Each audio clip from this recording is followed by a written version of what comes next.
Hai kawan-kawan milenial, selamat datang di TTM Talking to Millennial.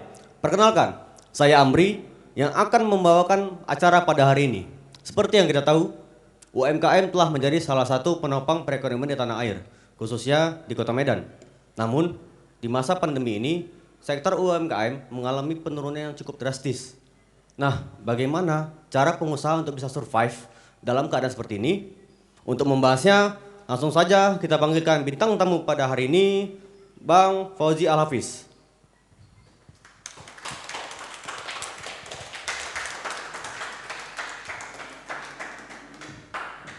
Ya, selamat datang Bang di TTM Bang. Silakan.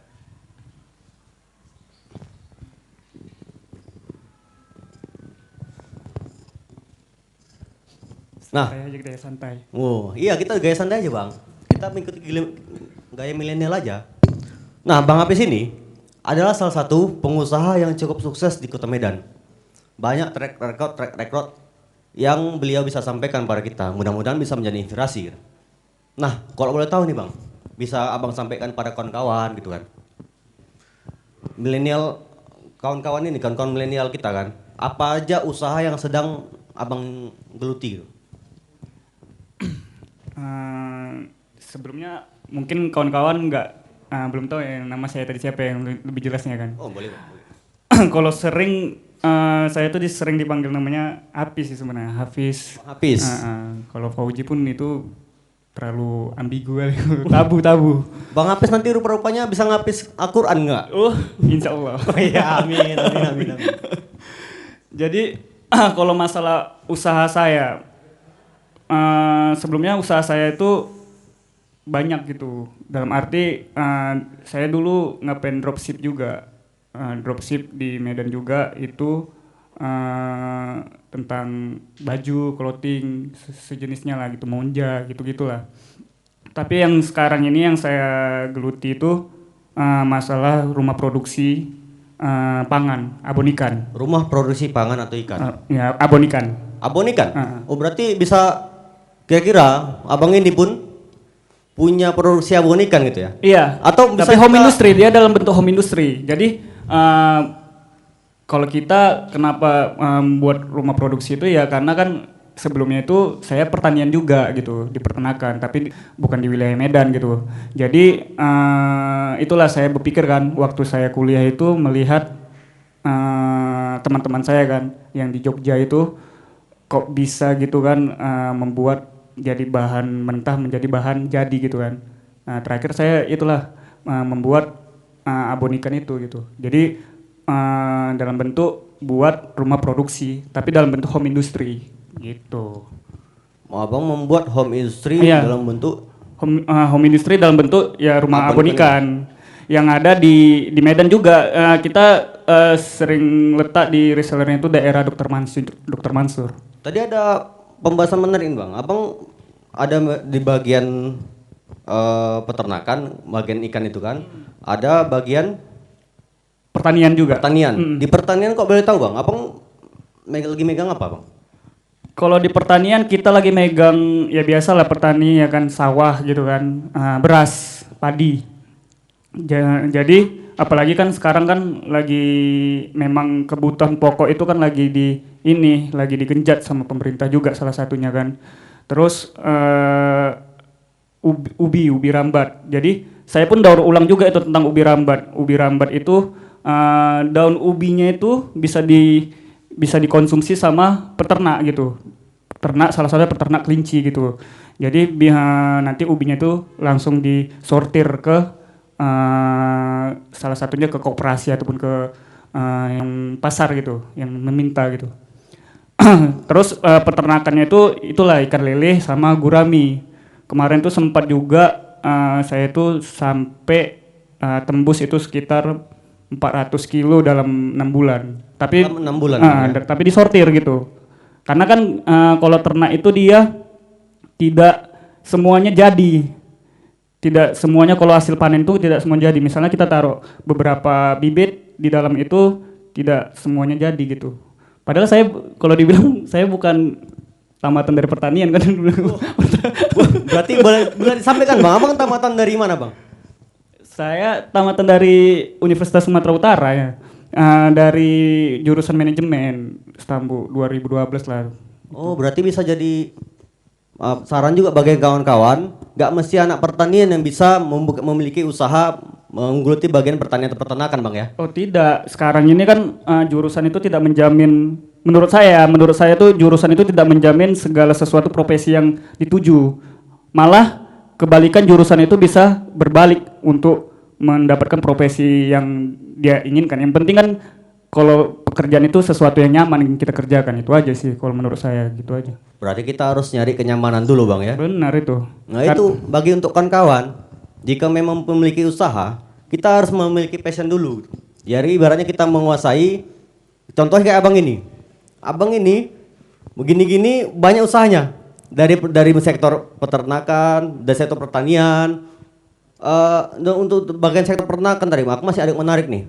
Peternakan kan abang kan memproduksi abon nih, hasil jadinya kan.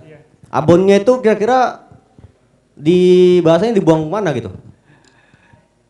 Ini kan kalau abon itu sebenarnya saya itu baru-baru aja, karena kemarin itu sempat pelatihan juga, bukan pelatihan sih, lebih ke arah berkumpulnya tempat kawan-kawan di Jogja, usaha wirausaha pemuda. Jadi kayak seperti kayak Kemenpora itu ada naungannya itu lembaga kepemudaan wirausaha gitu. Jadi saya sempat ke Jogja waktu tahun 2017 kalau nggak salah, bulan 11 itu saya kumpul lah seluruh nasional itu untuk berbincang tentang bisnis, kayak ibaratnya candlelight dinnernya gitu kan. Apa sih bisnis yang harus diedukasikan kepada masyarakat gitu, karena kan ibaratnya kita kan sering didoktrin di seluruh Indonesia ini kan bahwasanya Jawa itu yang selalu maju kan. Itu sentris. Nah, kenapa kok nggak daerah-daerah? Sebenarnya di daerah-daerah itu udah ada, tapi kita kurangnya informasi aja sebenarnya. Informasi dengan akses untuk ke Jawa. Sebenarnya di Sumatera ini salah satunya di Medan ya. Itu udah banyak yang peneliti yang misalnya dulu saya waktu tahun 2017 yang belum apa, saya juga dikenali tentang IoT gitu, yang belum sampai di Medan juga, Internet of Things gitu kan. Internet of Things. Jadi semacam kayak peternakan gitu kan. Dia udah melalui pakai digital semua. Tapi sekarang udah saya lihat udah banyak, salah satunya daerah-daerah wilayah di Serdang gitulah. Udah banyak yang melakukan peternakan, udah memasuki dengan menggunakan sistem itu, Bang, ya? Sistem IoT itu. Kok boleh tahu nih, Bang, kira-kira abang menggeluti dunia usaha gini itu sejak kapan, Bang? Kalau dunia usaha itu saya sejak kuliah, karena ya kemarin itu memang saya itu memang kayak mana ya, peluangnya kan. Terus pun rata-rata teman-teman saya itu pengennya ya memang motivasi itu untuk jadi pekerja kan. Sebenarnya nggak ada salahnya juga sih jadi pekerja. Memang minat saya nggak suka disuruh-suruh juga. Itu juga Nggak suka disuruh-suruh. ya kan, kalau misalnya apa kan disuruh-suruh kan, harus capai target ini. Ada juga yang tipikal orang yang seperti itu, ada juga yang tipikal yang nggak mau disuruh-suruh. Kalau saya yang bagian nggak mau disuruh-suruh gitu. Jadi abang lebih suka menjadi bos untuk diri abang sendiri gitu ya? Lebih ke arah pengabdian masyarakat sih. Lebih ke arah pengabdian masyarakat. Karena kan masyarakat tuh butuh generasi selanjutnya, apa yang harus diterapkan di sumber daya alam di Indonesia ini. Ya salah satunya gak usah jauh-jauh, di Medan sama di Sumatera Utara ini kan banyak gitu kan. Ya siapa lagi generasi kita, kalau misalnya kayak saya kan kok pekerja kan nggak bisa inovasi gitu. Gitulah pemikiran nggak bisa diinovasi, Bang, ya? Mindset saya tuh nggak bisa stuck di situ-situ aja gitu.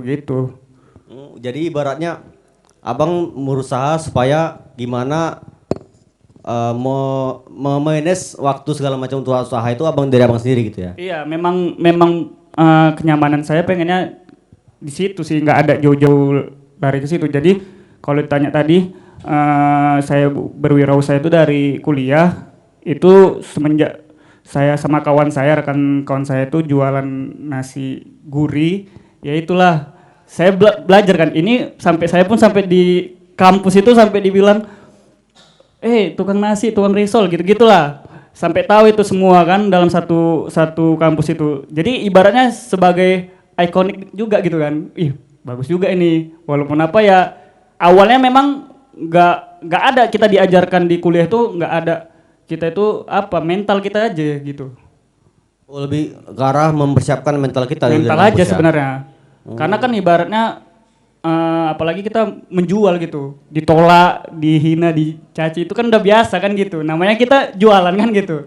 Tapi kan dalam arti ya kita selalu positif thinking aja gitu. Nah, itulah untuk kawan-kawan. Jangan malu kita untuk membuka sebuah usaha. Kayak abang ini dulu, dia dulu dicaci maki, nggak dihargai usahanya. Terakhir sekarang abang jadi apa bang? Ya kalau saya sekarang ya insya Allah lah pengabdian masyarakat lah ujungnya. Saya nggak mau juga dibilang wirausaha karena kan ibaratnya kan wirausaha itu kan udah gede kan. Kalau saya sih masih ibaratnya ya mau menuju ke situ tapi ya pelan-pelan lah karena kan pelan-pelan kan ya. masih belajar. Apalagi di saat pandemi kayak gini kan semua kacau balau. Nah, tapi tetap optimis kan bang? Insya Allah karena saya yakin gitu masyarakat masih membutuhkan saya gitu. Itu aja. Apalagi kalangan petani gitu. Karena target saya 2021 itu kalau bisa petani itu tidak bisa karena gini di tempat saya tuh petani itu mengeluh gitu masalah tentang harga jatuh pangan itu seringkali terjadi. Sebenarnya pemerintah itu udah ngasih harga pokoknya gitu harga ini tapi yang banyak yang bermain itu yang di lapangannya banyak yang mainkan harga. Nah saya pengen mewadahkan mereka gitu bahwasanya jangan ada keluh kesah seperti itu. Itulah saya lagi banyak belajar juga sih masalah tentang hal kayak gitu. Tapi udah berjalan, udah bang aplikasikan. Inilah mau berjalan. Sebenarnya udah saya cari dulu referensi dari luar, baru nanti saya ajukan ke pemerintah. Bahwasanya begitulah konsep yang saya kerjakan itu. Dari beberapa usaha yang udah bang sampaikan, mas bagian dari peternakan, terus pertanian, ada nggak kira-kira bang yang pembelajaran yang bisa kita sampaikan dalam hal mungkin kira-kira ada kegagalan gitu, pernah ngalamin kegagalan gitu? Oh kalau gagal tiap hari. Tiap hari gagal? Iya, maksud dalam arti bukan tiap hari sih. Ini pun sekarang ini pun gagal juga masa pandemi ini pun gagal juga termasuk karena kan ibaratnya semua usaha jangankan UKM gitu, jangankan kayak saya gitu, yang internasional aja ngedrop semua, bangkrut mendadak. Iya sih. Jadi dibilang gagal, ya kalau jadi wirausaha itu ya harus berani kegagalan gitu, karena dia beda jalur sendiri, menerima resiko yang dia beda dari orang lain gitu. Karena kan ibaratnya dia pemikirannya itu, ya aku pengennya yang seperti ini, tidak mau ini. Jadi kalau jatuh gagal itu ya udah biasa kalau bagi wirausaha gitu. Itu menurut saya gitu. Oh menurut abang itu udah biasa? Udah biasa. Cuman kan tinggal gimana caranya kita menyemangati diri kita. Diri kita. Itulah gunanya kita itu salah satunya itu pertama kita harus sering diskusi ataupun sering sharing lah sama silaturahmi sama yang betul-betul senior gitu, mentoring lah gitu ibaratnya. Itu aja sih kalau kita mau jadi wirausaha itu aja. Kan ada nih banyak anak Medan kan suka nongkrong-nongkrong. Apakah lingkungan itu berpengaruh bang sama kualitas kita? Misalnya kita mau buka UMKM gitu. Sangat berpengaruh. Karena setiap lingkungan yang kita duduk itu pasti beda nuansanya. Misalnya kalau kita di lingkungan circle kita, role kita itu ke pengusaha pembisnis besar, pasti mindset kita lebih maju gitu. Terkadang kalau kita di lingkungan pedagang, jadi nanti mindset kita ya udah berdagang aja di situ-situ aja stucknya. Oh, stuck situ aja jadinya ya. Itu tergantung kita cara menyikapinya. Dan satu lagi, setiap kita tujuan kita untuk ke lingkungan itu ngapain? Kalau kita ada peluang kita ya nggak masalah. Yang penting benefit itu manfaat untuk diri kita dan orang lain, itu aja selesai. Bermanfaat bagi diri kita dan orang lain. Ini bang, aku juga mau nanya nih. Kan kita di masa-masa pandemi seperti ini kan agak seret tuh. Ya. Agak payah kita mau buka usaha UMKM. Bener. Kebanyakan juga kawan-kawan pengen tahu gimana sih caranya kita bisa survive gitu. Apalagi posisinya ada yang mau baru merintis gitu bang. Nah, sekarang kan pemerintah itu lagi genjatnya tentang namanya digital kan gitu kan. Revolusi 4.0 ya kan. Sebenarnya intinya gini, kalau misalnya yang bagi merintis ataupun apa, manfaatkan aja marketplace, apalagi usahakan marketplace. Kita kumpul sama kawan-kawan gitu, kita diskusikan apa permintaan pasar gitu. Itu aja dulu. Karena waktu bulan 2 itu banyak kan yang usaha-usaha ngedrop. Salah satunya kawan-kawan pada nelpon semua itu, yang dari Jawa, yang dari Gorontalo, nelpon semua itu. Usahaku ngedrop gini. Terakhirnya ya saya sharing juga sih sama yang kita kan kalau misalnya bisnis ini kan harus ada mentornya juga gitu kan. Mentor yang betul-betul yang bisa mengkonsepkan bisnis kita sebenarnya. Sharing lah gitu kan tentang masalah kayak mana ini pandemi ini. Intinya gini aja. Apa yang diminta sama pasar gitu. Untuk saat sekarang ini ya, kalau misalnya kita memang kita buka misalnya kayak online apa kayak seperti Gojek, misalnya kayak gitulah. Karena ibaratnya sekarang orang pun kayak modal kayak coffee, kayak apa itu kan modalnya udah take away sekarang. Karena ibaratnya udah social distancing. Agak berat kalau misalnya kita buka, misalnya kita buka kayak seperti restoran gitulah. Itu agak lama karena kita punya peraturan pemerintah lah, jaga jarak ini agak susah jadinya untuk social distancing itu ya. Tapi lebih ke arah kalau bisa kita mainnya ke digital sekarang. Kan abang bilang tadi kan kita butuh mentor nih.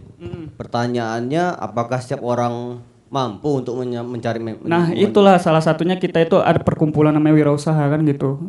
Abang ada sebuah komunitas? Kita ada perkumpulan wirausaha juga, ada juga setiap daerah itu. Jangan di Sumatera Utara ini ada juga dia perkumpulannya. Nah itu kita sharing aja, berbagi ilmu aja. Karena kan ibaratnya ilmu itu pun sebagian pun nggak bayar juga. Ada juga bayar, ada enggak kan gitu. Bisa kita sharing sama-sama bang, biar nanti kan kawan-kawan kita pada tahu kira-kira di mana bisa ada menemukan wadah gitu. Ada kayak kawan-kawan saya ada juga yang di HIPMI PT. Itu pun bisa nanti sharing-sharing. Bagus-bagus kok produk-produknya. Nah bisa juga sharing gimana, karena pun ibarat pun kita sebagai wirausaha itu nggak bisa stuck diri sendiri untuk mengambil keputusan sendiri gitu. Kalau bisa ya gimana sih biar supaya ini nggak terkendala lah untuk saat sekarang ini. Itu masa pandemi itu banyak kali anjlok pokoknya. 3 bulan itu anjlok semua. Memang banyak hancur bang? Hancur semua. Mulai dari kreditur yang salah satunya saya juga termasuk lah gitu kan. Kreditur juga. Jadi ibaratnya yang udah ngeluh lah semua, sampai ada jual perusahaannya kayak mana ini. Ya kita cuman bisa berserah aja lah. Terus pun cuman bisa kita sharing aja bang kayak mana ini. Memang ada solusinya, ujung-ujungnya jual aset nanti timpa lagi gitu. Sistemnya kayak gitulah, sistem silang kalau ya, saya menurut saya gitu. Ya. Sistem silang. Kan ada ini bang, kawan-kawan kita kan mungkin ada yang mungkin sedang menonton sekarang nih dan mau memulai untuk berwirausaha.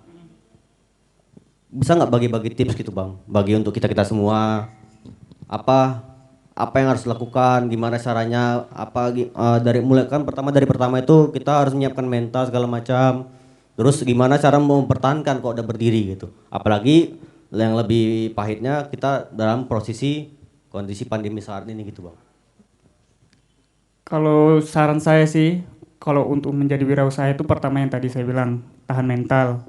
Yang kedua, jangan lupa untuk belajar. Dalam arti belajar itu bukan berarti kita belajar di bangku kuliah aja untuk kalangan untuk ini. Belajar itu kita seringlah berkumpul, berkomunikasi sama orang-orang yang di sekitar kita. Karena mereka itu masih membutuhkan dengan apa yang kita inginkan gitu. Jangan kita merasa insecure gitu. Merasa bahwasanya kita punya kelebihan kan gitu. Yang pertama. Yang kedua, manfaatkan aja digital sekarang gitu. Apalagi sekarang zaman-zamannya udah pakai TikTok kan. TikTok itu mungkin aku punya akun TikTok bang. Cuman cara manfaatkan ini sekarang. TikTok, Instagram tentang media sosial. Dulu sebenarnya kayak TikTok itu dulu dipandang sebelah mata. Sekarang udah untuk jadi akun bisnis. Bagaimana biar supaya produknya itu terjual, dalam arti ya ceritakan tentang kronologis produk tersebut. Betul gitu. tuh kawan-kawan. Aku juga punya TikTok, sering kulihat gimana orang bisa memasarkan produk-produknya dalam TikTok. Nah mungkin bisa jadi itu jadi pilihan bagi kawan-kawan. Misalnya ingin membuka berwirausaha, jalani semua platform yang ada gitu. Iya. Betul bang. Betul, manfaatkan aja platform yang ada. Karena ibaratnya sekarang ini kan lagi genjat-genjatnya tentang platform wirausaha, tentang bagaimana sih untuk membuka lapangan kerja tapi dalam bentuk digital kan udah sekarang kan udah banyak Dalam kayak bentuk gitu. digital. Tadi kan pertama mental, habis itu memanfaatkan dalam bentuk digital gitu. Karena ibaratnya gimana sih biar supaya masyarakat itu tidak lagi ribet gitu. Itu aja sih intinya. Intinya permintaan pasar itu sebenarnya itu. Memang sih Bang, aku juga melihatkan orang-orang khususnya di Kota Medan gitu Bang. Mereka nggak mau ribet gitu. Iya, betul. Cuman belum bisa memaksimalkan potensi dalam dirinya. Nah, itu gimana itu Bang? Itu lagi balik lagi kayak tadi mentalnya masih belum ke situ gitu. Berarti ibaratnya pondasinya pun harus dikuatkan gitu. Harus, karena ibaratnya ya itu harus berani jatuh bangun dulu kita. Masalah kayak gitu karena ya kita membuat platform itu bukan sembarangan, apalagi kalau bisa pun sistemnya kita platform itu kita tunggangi platform itu. Kalau memang kita niat kita mau ikuti platform itu gitu kan. Karena pun di dunia platform pun banyak juga dia belaga-laga harga, tapi itu tergantung kita, kualitas dalam produk kita itu seperti apa. Harga kita mahal, tapi kualitas produk kita terjamin dan kita punya jaminan untuk knowledge kita itu, bakal orang itu repeat order terus. Nah, gimana biar supaya cara kita produk kita itu terjual? Ya gimana? Cara kualitas kita sendiri yang tahu gitu. Kita sendiri yang tahu. Iya, kita sendiri yang tahu tentang produk kita, terkecuali kita tadi dropship sama reseller kan gitu. Kita kan harus mengetahui dari mana itu produk itu, dari mana asalnya, dari mana mulai hilir sampai hulurnya. Gitulah semacamnya. Jadi ibaratnya abang ini pun nggak cuma bicara manis-manis saja gitu. Dari perjuangan dari awal pun sangat luar biasa Bang ya. Saya pun pernah sampai dikejar-kejar Satpol PP lagi. Pernah dikejar-kejar Satpol PP. Di depan usus saya jualan ini, jualan apa? Jualan apa kayak coffee apa food truck. Saya sempat jualan itu. Yang gerobak-gerobak yang food truck ya? Di depan pokoknya di barisan ini ya Dr. Mansur itu. Dr. Mansur. Dr. Mansur. Tapi satu hari itu saya tembus itu 20 gelas dalam satu hari. Satu hari itu 400.000 itu omsetnya. 400.000 Dari jam 12 sampai jam 6. 6 jam cuman. 6 jam. Tapi ya itu intinya ya kita niat sama kita kejar target itu. Berani ini gitu. Karena ibaratnya kita kan kebanyakan kan gini. Misalnya kayak saya gitu jualan. Jualan sekali ditolak udah lesu. Langsung mentalnya langsung lemes lesu ya. Kan, langsung lesu. Sebenarnya udah kan masih ada lagi. Apalagi masih ada lagi ibaratnya konsumen yang membutuhkan gitu. Kan kehidupan itu kan bukan satu dia aja gitu. Tapi bagaimana biar supaya dia itu repeat order gitu. Nah, buatlah kayak edukasi gitu kan tentang produk kita seperti apa. Itu aja nya. Oh, berarti ibaratnya kayak gitu-gitu aja berarti ya, Bang ya. Ya gitu-gitu aja. Itulah yang saya pelajari sebelum-sebelumnya gitu kan. Tadi aku sempat menarik Bang masalah tentang yang kita kembali ke pembahasan sistem yang Abang ngambil dari Jogja itu ya. Apa? IoT itu ya? Ion ya. Internet of itu ya. Things. Nah, itu kan bisa dijelaskan lebih rinci Bang. Apakah di Medan udah pernah ada masuk sistem itu? Sekarang udah ada sih, makanya kan kayak kemarin kan Kementerian Pertanian kan mengeluarkan itu yang modal bahwasanya nyiram hama itu udah pakai drone. Nyiram hama udah pakai Sebenarnya drone. itu udah lama gitu, tapi 2018 sampai 2020 ini baru digenjot itu. Sebelum baru booming lagi. 2017 itu udah ada project yang tentang kayak gitu. Itu waktu kemarin tuh saya itu yang datang ke Jogja itu hampir kerja sama IBM. Tentang masalah IoT itu kan gitu kan. Tapi itulah karena saya pun waktu ke Medan itu kurangnya donasi juga untuk yang masalah kayak gitu dan kurangnya peduli gitu. Karena banyak UMKM ini bagus-bagus di Medan ini. Salah satunya ya kita nggak ada tempat wadah juga untuk meinikannya. Ada sih wadah tapi tidak digenjotkan juga gitu. Seharusnya kan kayak pemerintah kan, bukan saya nyalakan pemerintah juga, tapi ibaratnya pemerintah kayak kasih wadah gitu, wadah kayak klaster gitu, di situ tempatnya UKM seluruh kota Medan ataupun seluruh Sumatera Utara di situ diletakkan gitu. Nah, yang ngolah itu jangan pemerintah lagi, kalau bisa yang ngolah itu swasta, yang betul-betul pembisnis gitu. Oh, ibaratnya langsung Jadi ibaratnya pemerintah kasih fasilitas, si pembisnis itu cari investor dari luar. Bagaimana hubungan kerja sama luar negeri? Karena kan kita kan lagi genjatnya dengan ekspor sama impor juga kan. Nah itu yang harus dibutuhkan sebenarnya. UKM kita itu udah bagus kualitasnya, tapi kurangnya tujuan kita untuk mengedukasikannya itu gitu kan. Pemerintah ngasihkan lahan kayak gitu nggak ada. Salah satunya di Medan lah. Saya ngeliat cuma di Medan cuma di Megapark sama di Medan Night Market. Medan Tempat Night food, Market. food kuliner kayak Iya, gitu. food court. Tapi kan bukan ini, bukan atas nama pemerintah Bukan sama atas nama ini kan. pemerintah. Bukan ini, malah swasta asing yang berinvest ke situ. Seharusnya kan kenapa kok nggak diwadahkan untuk yang UKM yang di Kota Medan ini kan gitu. Jadi buat kawan-kawan ya kan. Mungkin ada kawan-kawan kita di antara kita yang nonton ada punya relasi ke pemerintahan, entah siapapun yang bisa menyuarakan ini, bisa didengar aspirasi abang-abang ini.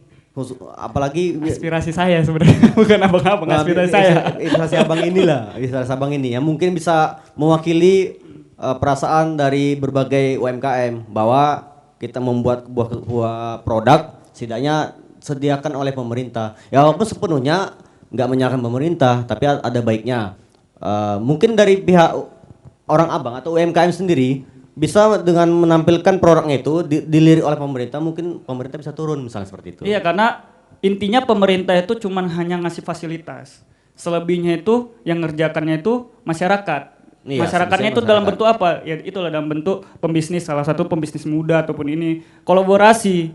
Nah, jadi ibaratnya pun kita buat kayak mana satu wadah itu yang membuat manfaat masyarakatnya itu berkesinambungan. Itulah seperti kayak food kuliner ataupun semacamnya lah, tempat klasternya UMKM produk Kota Medan ini seperti apa. Ini kan sekarang kita nggak tahu nih produk Kota Medan ini apa, bercabang-cabang kan. Masih banyak. Banyak kan, tapi Banyak. belum satu titik gitu. Belum satu titik di mana lokasi tersebut yang kita ini. Padahal ibaratnya pun lahan pemerintah itu banyak kan gitu. Ibaratnya kita Salah setidaknya- satunya kayak Merdeka World. Merdeka World itu kan Merdeka World. belum satu titik sebenarnya. Oh itu masih ini ya?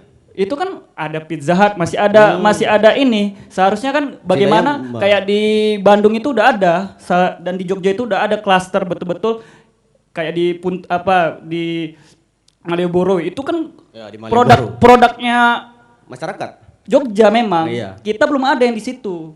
Nah, seharusnya kita itu memanfaatkan lahan yang ada gitu, pemerintahnya gitu. Jadi ibaratnya kalau gimana kolaborasi pemerintah sama UKM di Medan ini gitu.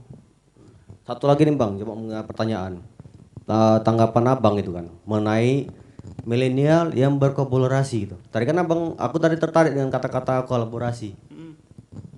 Pertanyaannya gimana pandangan Abang ini tentang milenial kita semua gitu yang berkolaborasi mengenai UMKM pada saat ini gitu.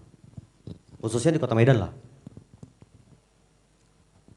Kalau masalah kolaborasi kan kita itulah kelompok-kelompok wirausaha itu dikumpulkan dan buat ibaratnya skema, itulah yang tadi saya bilang, kolaborasi dalam arti bentuk platform sama kolaborasi dalam bentuk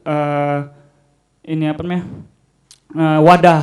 Karena yang dibutuhkan UKM itu bukan hanya untuk dikontrol industrinya gitu.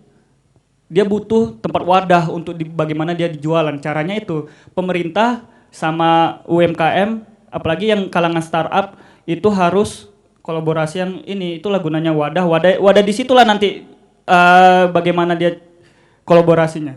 Dalam arti kayak saya jualan abon, kayak Bapak misalnya jualan kopi, saya bisa distributor. Oh bisa. Bisa. Oh, iya. Tergantung peluang Bapak kan gitu kan. Itu bagian dari kolaborasi ya kan? Nah, kolaborasi. Misalnya saya punya abon kan. Nah, saya bisa titipkan tempat Bapak, lokasi Bapak. Saya titipkan ini abon saya nanti seminggu sekali. Itulah sistem konsinyasi sama kayak Indomaret. Bisa aja Bapak buat kayak gitu. Oh, sesuai kebutuhan. Sesuai kebutuhan. Karena kan ibaratnya trade marketing kita ini kan lebih besar gitu. Apalagi di Indonesia masih besar loh kebandingan di Malaysia gitu. Masih besar kita ini sebenarnya peluang untuk ini. Hanya saja kita ini pertama kurangnya akses untuk ke situ gitu. Wadah wirausaha. Kalau di Jawa sana udah tertata rapi dia. Kita belum tertata rapi. Apalagi di Medan belum tertata rapi. Kalau ditanya di mana sih tempatnya UKM Medan, masih pecah-pecah. Seharusnya kan kita udah ada klaster kayak di Jogja itu Malioboro itu khusus untuk Khusus. produk real produk UMKM kita apalagi kita di Medan ada Ulos, ada yang semacam-macamnya kan banyak. Usaha-usaha kreatif trainer kan banyak. Seharusnya kita ada kayak gitu. Seharusnya. Mana tahu ya kan. Ya mudah-mudahan melalui video ini bisa kita sampaikan aspirasi kita. Abang lah mewakili dari UMKM kan. Amin ya, mewakili suara UMKM lah, keluh kesahnya UMKM gitu kan. Ya saya cuma mewakilkan aja gitu lah. Karena itu pemerintah kayak kemarin masalah perizinan itu digratiskan. Memang ada programnya, tapi ya itu informasinya itu tidak ini gitu, cuman hanya sebatas gitu aja. Udah setelah itu udah masing-masing itu UMKM ya. Mulai yang di Medan-Medannya kan masing-masing itu. Paling ada turun galeri kayak seperti galeri. Udah ada galeri tapi kurang diinikan lagi, kurang dinaikkan. Seharusnya kan pemerintah itu kasih gambaran gini, tempatnya ini, tempat karena produk UMKM itu sekarang ini kan bukan dalam bentuk produk aja. Iya. Ada yang jasa, ada yang travel, ada yang macam-macam kan gitu. Nah, gimana kalau digabungkan punya UMKM itu dalam satu klaster, satu lingkup. Pasti kan setidaknya itu bisa menjadi ini gitu kan. Pasti luar biasa. Ikon kan? Bisa luar biasa. Selain di Istana Maimun, kenapa nggak dibuat di situ ikonnya? Abang bilang gitu, tadi aku merinding bang. Nggak tahu mungkin kawan-kawan kita mudah-mudahan ikut merasakan hal yang sama, kita merinding gitu. Ya karena itu aja sih yang dibutuhkan UMKM, termasuk saya sebenarnya itu. Pemasaran itu udah ada digital, tapi kan setidaknya itu kan ada yang di ini juga, yang di luar juga gitu, dalam arti ada yang juga yang nggak di digital aja kan gitu, ada yang face to face kan gitu. Dan presiden pun barusan mengeluarkan perpres juga kan waktu tahun 2018 itu tentang bahwasanya setiap plaza itu harus ada diisi dengan UMKM. Seharusnya ada gitu. Harus diwajibkan sebenarnya. Tapi kenyataannya kan mungkin belum. Anda lihat, Bapak lihat lah. belum. Di beberapa plaza kan ada nggak tempat UMKM kan gitu. Aku pun belum berani bilang nih. Takut nanti salah-salah ngomong payah ya kan, apalagi. Ada sih tapi belum nampak gitu. Ada gitu, tapi belum nampak. Itulah menurut saya Bapak. Ya. Mungkin kira-kira ada lagi mau dibahas Bang? Mau disampaikan pada kawan-kawan kita milenial, mudah-mudahan bisa jadi motivasi pada kita gitu. Ya kalau khususnya apalagi untuk pandemik ini, bagi kalangan wirausaha ya jangan patah semangat lah untuk berwirausaha kan. Ya wajar lah kalau masalah untuk kita ngedown memang iya, apalagi khususnya kalangan wirausaha itu banyak kali ngedown. Ya wajar, bukan di Indonesia aja, di seluruh dunia juga kayak gitu. Kayak misalnya perusahaan-perusahaan manufaktur pun kayak gitu juga, berapa yang di PHK. Tapi ya itu pemerintah sekarang lagi gencar juga tentang bantuan juga kan, bantuan untuk UMKM. Tapi saya kurang tahu tentang masalah bantuan itu. Ke Medan belum tahu. Kalau yang di Jawa sana udah dikucurkan sebenarnya. Oh, sudah ada sebenarnya. Udah ada informasinya, udah ada yang udah jelas tuh Bang. Dibilang jelas udah, tapi nggak seluruhnya gitu.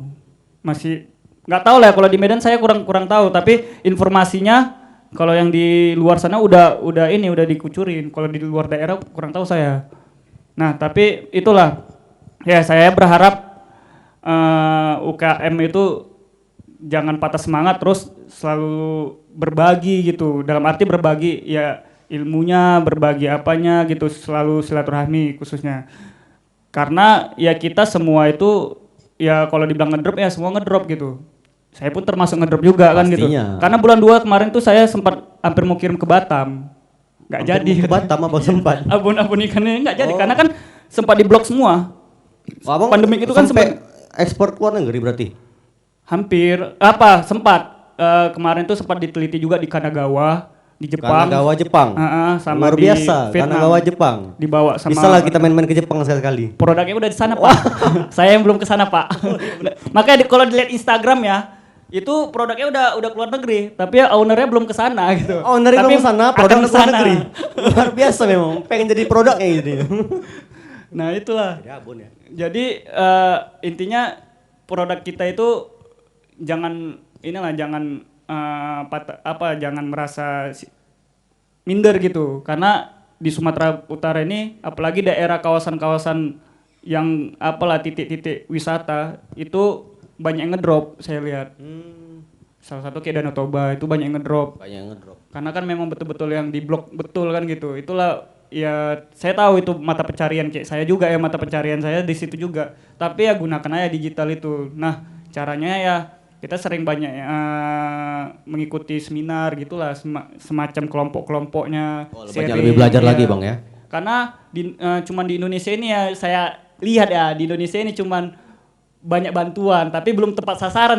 Saya belum lihat gitu. Banyak bantuan pemerintah gitu. Kalau di luar negeri itu UKM yang dekat sama perusahaan swasta. Salah satunya kayak di Jepang itu ada kawan saya yang di daerah itulah Kanagawa sama di daerah Tokyo itu. Dibilang dia di sana kalau UKM itu bukan dibantu pemerintah, malah kita yang menyodorkan ke perusahaan, misalnya kayak BUMN, PTP, kita yang nyodorkan. Baru kalau misalnya oke, baru dibantu CSR-nya kayak seperti gitu. Kalau kita kan enggak, memang real.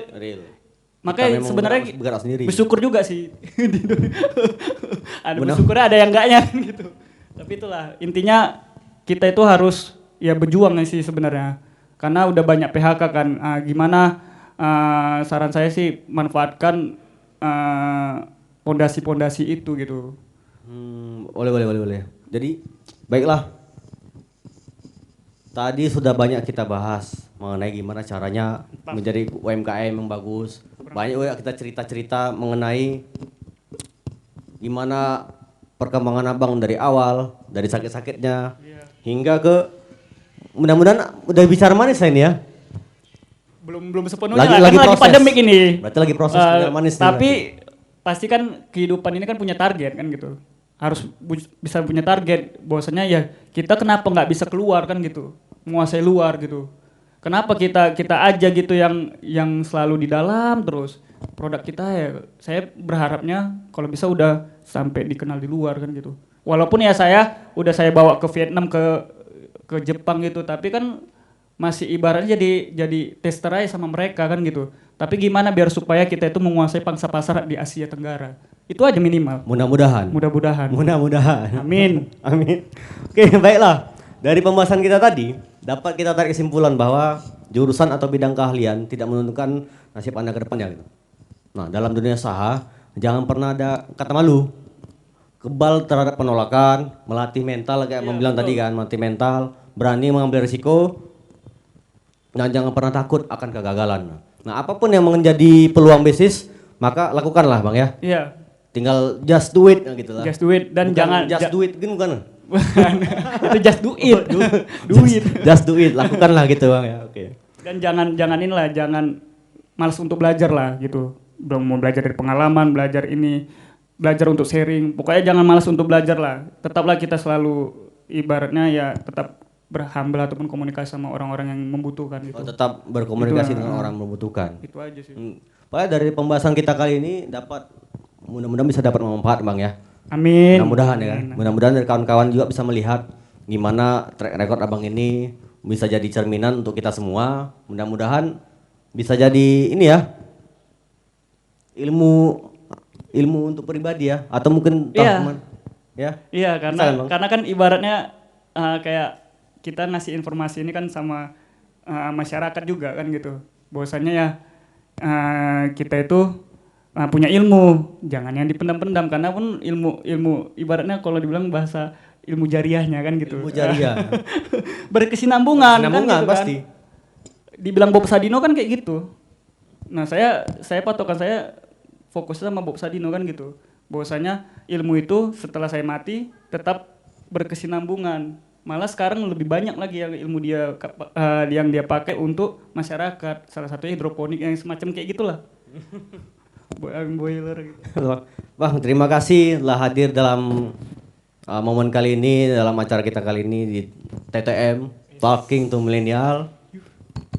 Mudah-mudahan bisa memberikan manfaat pada kita semua Bang ya. Tepuk tangan dulu. Oke. Terima kasih kepada kawan-kawan milenial yang telah menonton video ini. Jangan lupa di like, komen, dan subscribe. Dan jangan lupa dinyalakan notifikasinya gitu loh. Mudah-mudahan tunggu konten-konten kita selanjutnya.